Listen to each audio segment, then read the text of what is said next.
Welcome to Dr. B Music Theory. I have a Patreon page and had a question from one of my supporters there. The question was, I understand Fuxian counterpoint, but I don't see the practical use of it. In the copies of Mozart's lessons to Thomas Attwood, he's teaching it.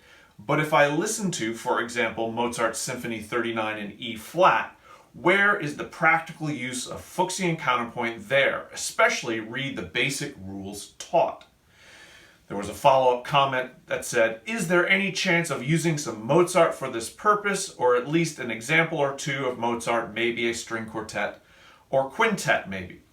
So this question is referring to a book by Johann Fux called Gradus ad Parnassum.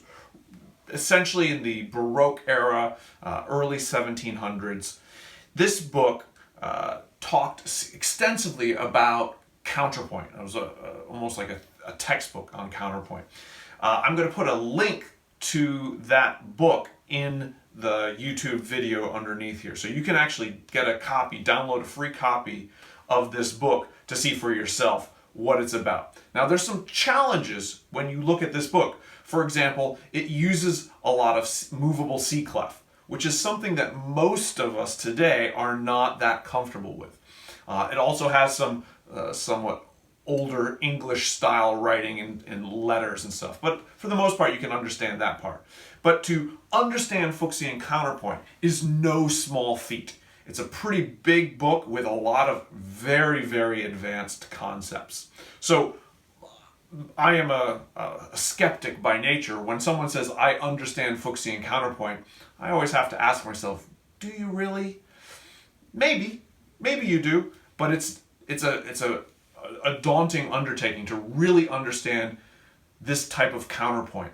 And it's important to differentiate that style of counterpoint is somewhat different. I mean, there's overlap, but it's somewhat different from the type of music theory and the basic rules that are taught in most textbooks today. So the reason I like this question so much is the person asking doesn't see the practical use of the theory being studied. And although some of you viewing this may be just watching this video so that you can pass an entrance exam into graduate school theory or place out of a theory course for your graduate work or undergraduate, or you're just taking AP music theory and you just got to make sure you pass the test, you want to get good grades, that's perfectly valid, but to understand how it can be practically used for those of you out there who want to be better composers or better arrangers, understanding why the music theory that's being discussed has some practical value in both Fuxian counterpoint and the type of harmony taught in most music theory books today is of practical use. You just have to understand in what context it's going to be most useful. So before we really get into this, I think we have to understand Fux wrote this book, Gradus ad Parnassum. It was very influential on a number of very well-known composers. So people like Haydn studied it, Mozart, Beethoven, and some music institutions still use it today to teach counterpoint. So this is a very influential book. So let's take a look, right? So the first thing Fux does is he talks about first counterpoints. This is sometimes called first species counterpoint. And the whole point of this is note against note, which looks a little bit like these three measures I have right here, where you have a note against another note. One note to one note, one note to one note, one note to one note. So it's often written in whole notes, so you can see how they relate to each other. And what Fux does is he starts to talk about how to use consonants, and he differentiates between what count as consonances and what count as dissonances. This is not something that's, you can't just take this as a given. During the Middle Ages, there were slightly different concepts of consonants and dissonance than there was during the Renaissance, for example. Fux then talks about the motion, how the different voices can move. They can move parallel to each other, They can move a contrary motion to each other, oblique motion, all right? And if this is something that you haven't, you don't really quite understand, that's okay for now. But if you do want to know, I do have two lessons that I did where I talked extensively about first species counterpoint. I'll put a link to those as well in the notes below. So if you want to delve in deep into first species counterpoint, I have some lessons for you. But essentially, if I play this for you, it might sound something like,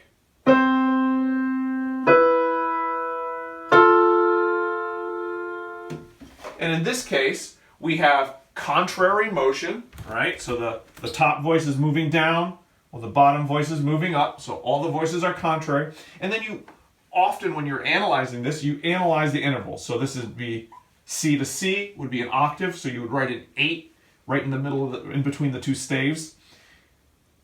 E to B would be a fifth. F to A would be a third. These are all consonants. Perfect consonants, imperfect consonants. And Fuchs talks about perfect versus imperfect consonants. He talks about melodic movement as well. So how melodies should go up and down and how they shouldn't have too many of the same note high. So there's a kind of a natural ebb and flow and contour to these melodies. These are the types of things Fuchs talks about for first species. But that's just scratching the surface. He then goes on to second species, where you have two notes moving against one note. So we're talking about the rhythm of this.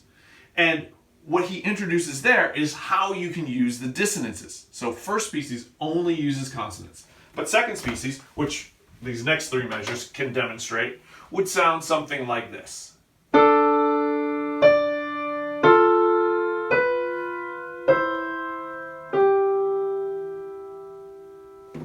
And we can do the same intervallic analysis, which is very common when you're studying this kind of Fuxian counterpoint.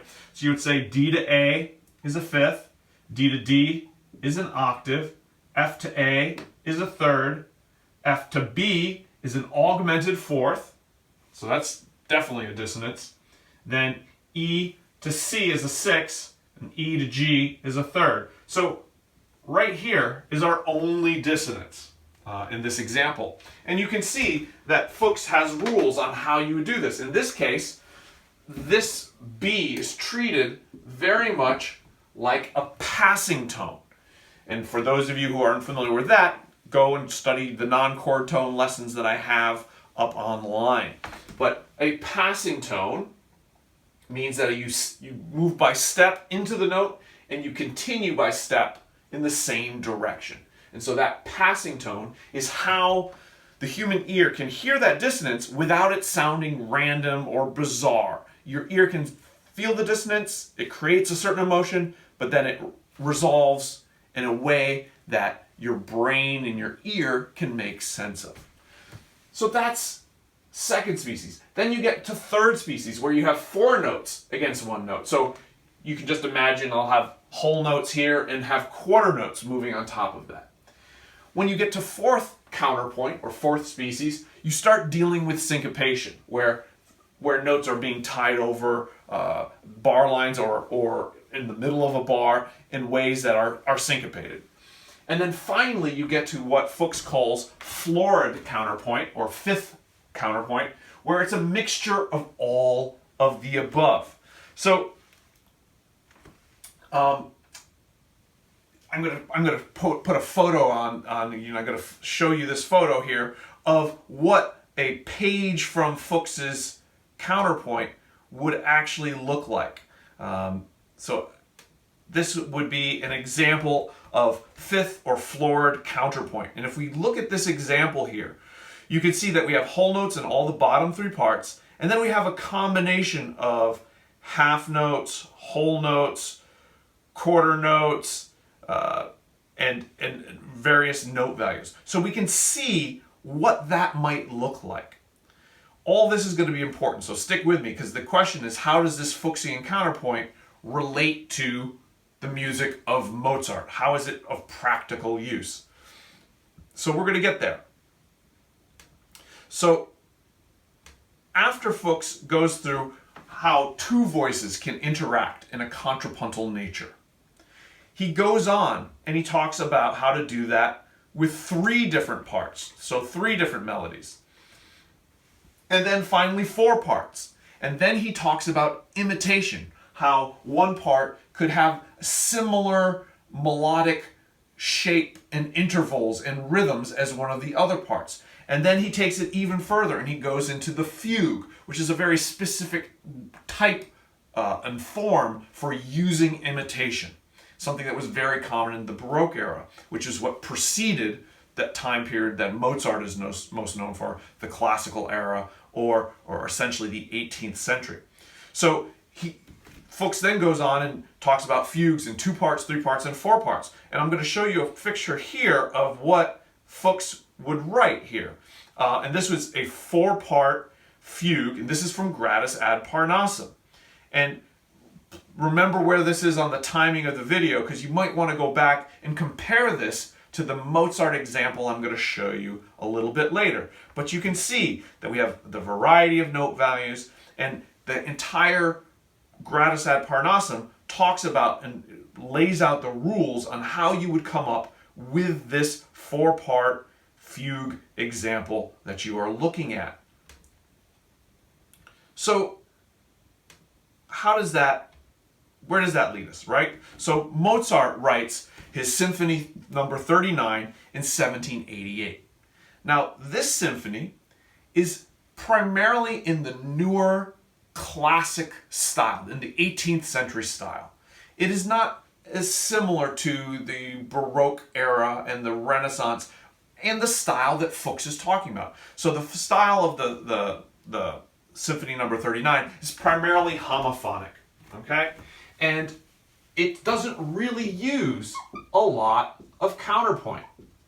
So when the question is asked, I don't see how Fuxian counterpoint relates to Symphony 39. Well, there's some validity to that observation. It's not super similar. There are some tie-overs. There is some practical use of Fuxian even within Symphony 39, but it's not obvious. This was written in 1788. In the same year, Mozart writes his Symphony 41, the Jupiter Symphony, and specifically the finale.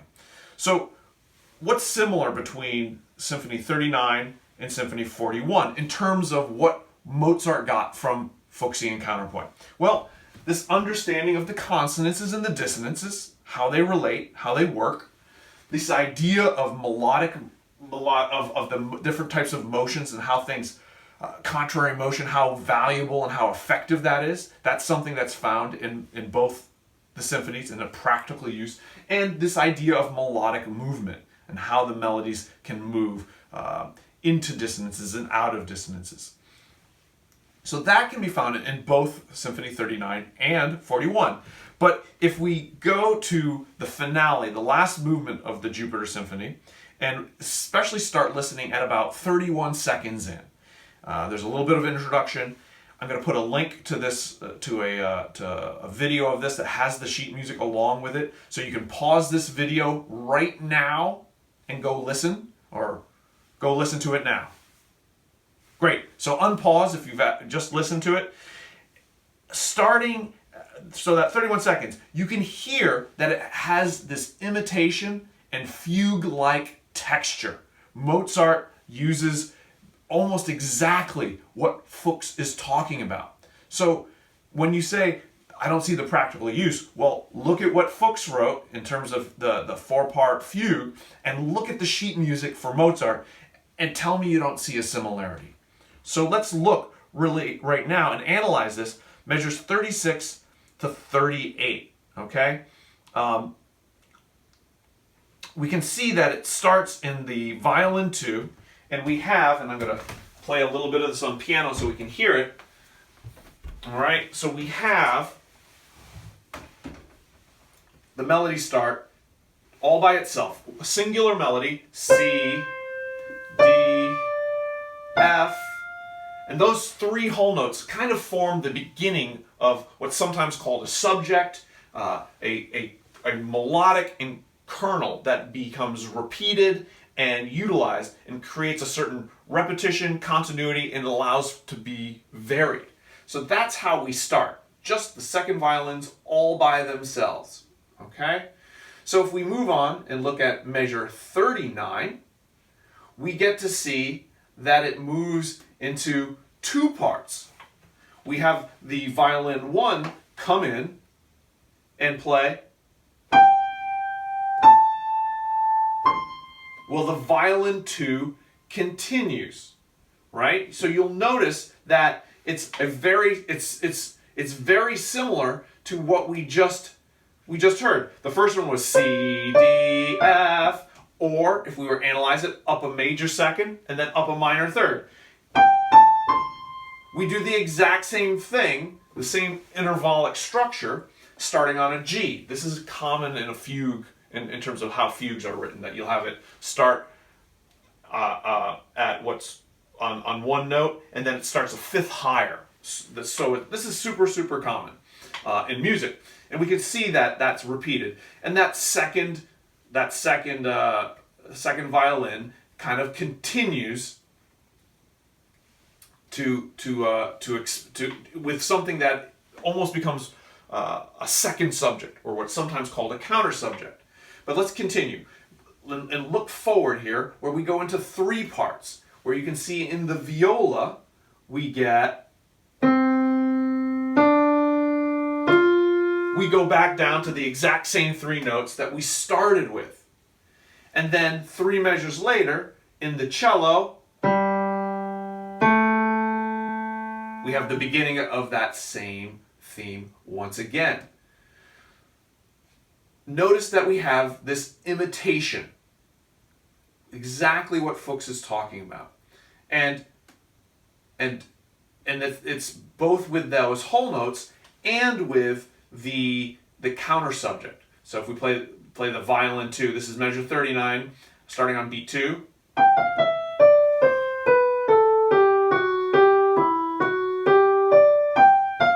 And then it does it again, but a variation.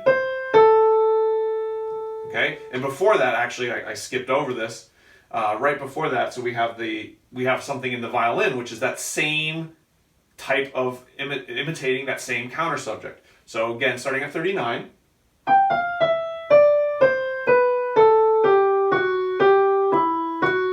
Violin 1, then to violin 2, back to violin 1, back to violin 2, and then in both violin in harmony, the viola and violin 1, back to violin 2. So you can hear how that is just being played high, played low, played in different parts, in that imitation. That is what Fuxian counterpoint is all about. If we look at starting at measure 48, we see that we have 4 parts and then finally 5 parts. So in measure 50, we have the basses separate out, and so we have 5 parts. And then when we finally get to measure 49, 50, 51, measure 53, the winds come in above. And so that's a strong cadence, and things carry on from there. What can we gather from all this? Right? So I played for you the whole note subject, but I'd like to go back to that, because that's important. So we have, and I'm going to show you another example, kind of a piano reduction that might be a little easier. But one critical thing is I left out, I mistakenly left out the tie between the F whole note in the 3rd measure, and it's tied over into the 4th measure. So again, we have C, D, F, and then that gets imitated with G, A, C. and then we jump to measure 8, and that goes back to C, D, F, and then 3 measures later, G, A, C. Let's look again at how the counter subject relates. Again, this is going to start in measure 4.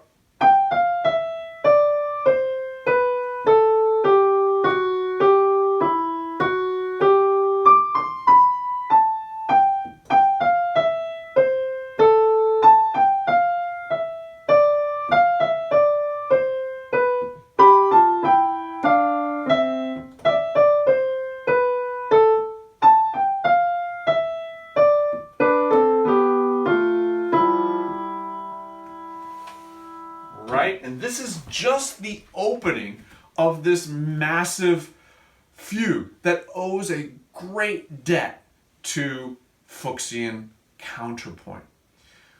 Just like we looked over here and we started analyzing the intervals between the different voices, we can do this with Mozart's symphony as well. So let's take a look at what that is.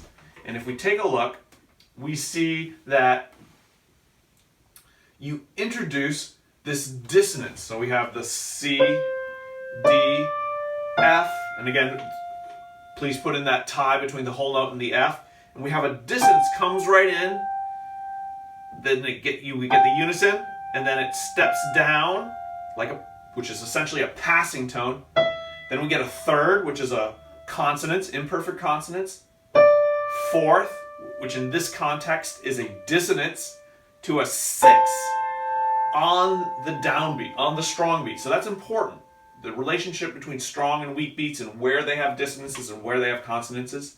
So we're right in that fifth measure of what I'm displaying right now, and it goes 6, passing tone to a 7th, which is a dissonance, octave, which is a consonance, perfect consonance, a 9th, or if we were to simplify that, it would be a 2nd, which is the dissonance, and it steps down and jumps into a, and I'm going to simplify all these intervals, I'm going to call this a diminished 5th, which then steps back, steps up to a 4th, down to the 6, which is a nice consonance, back to the 5th, to a 4th, and then octave, 7, which is kind of that same figures we had in the 4th measure, to a 3rd, parallel 3rd. Then we get that dissonance. It's on a downbeat, but it's going to resolve. That's where it really resolves on beat 3. It goes into a 3rd, then into a 5th, and then that sustained note becomes a dissonance, but it resolves there, steps through passing tone, 6, 5.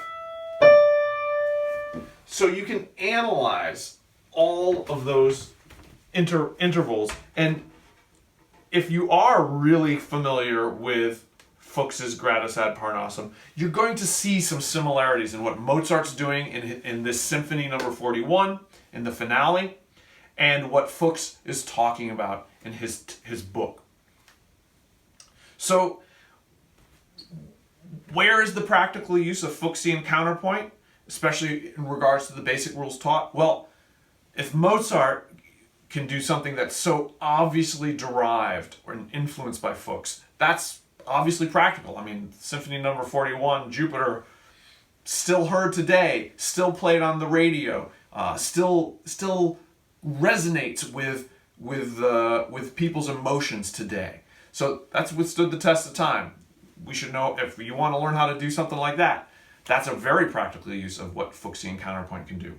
But in a more general sense, regarding the basic rules, the basic concepts of voice leading, how the different parts should move such that they weave in and out of each other, maintaining their own melodic integrity, but coming together in a way that is harmonious. This is particularly important when you start dealing with non-chord tones, which is a huge topic. We talk about passing tones, neighbor tones, escape tones, suspensions, anticipations. all of these are examined in a way in Fuxian Counterpoint that's more more in depth than you normally get in the basic rules. The basic rules are great. They talk about all those non-chord tones, but Fuxian Counterpoint takes that to a whole nother level. I remember when I first went, I did my whole undergraduate degree in music, and I went through all the semesters of music theory, and I was pretty good at it. And I went and I started my graduate work. And at that point, I was getting very interested in medieval and Renaissance music, which is considerably more contrapuntal and polyphonic than most of the 18th and some, even to a certain extent 19th century classical music. And I thought to myself, well, I'm also a jazz musician. I know my modes. I know that they use things like Dorian and Phrygian mode. So I think I probably understand everything that's going on theoretically in the Middle Ages and Renaissance. But I went to the library and I found a book that was dealing with medieval and Renaissance music theory, and I opened it up and I was surprised that it was like this thick. And I was like, well, what could be in here? I opened it up and I started reading it, and my brain just started to get all really confused, because there's far more involved in the music theory of the Middle Ages and the Renaissance than I ever imagined, in terms of the range and the tessitura of how the melody moves, and how you emphasize certain notes within a melodic line. So I had no idea that there was not only a Dorian, but a hypodorian. Blew my mind. So I hope this answers the question, what's the practical use of Fuxian Counterpoint? If you're going to write anything in the form of a fugue, counterpoint of any kind, you can see how it influenced Mozart. He didn't just use it as paying your dues to his student Thomas. You got to learn how to do it because I did, and it's just an exercise. You're not going to ever be able to use this in any kind of practical musical setting. That's absolutely not what's going on. What might have been a little confusing is that you don't see it so obvious, the Fuxian Counterpoint, in every one of Mozart's pieces. Many of his pieces are in a more modern style that is more homophonic, where the contrapuntal nature is not what they're going for. Mozart was going for a different style. But he understood the older style. He composed in that style, just not all the time. So anyways, this scratches the surface. I could make another 50 videos just going into Fuxian Counterpoint and Gradus ad Parnassum, and going through all the different species, how many different parts could be used, imitation fugues, and there's even more that Fuchs covers in this book. So that's just scratching the surface. And then to analyze how that counterpoint is used in the music of Mozart, the dissertations are written on this topic. But what I do hope is that by watching this video, you understand how Fuxian Counterpoint has practical uses, certainly for Mozart, and I would argue even today. To understand this counterpoint as a composer and as an arranger will allow you not only to write things that are in this style, whether that be a Baroque or classical or 19th century style of counterpoint, but even use some of those concepts and principles in music of today to give it further depth and meaning for the people who are going to listen to that music. Thank you so much.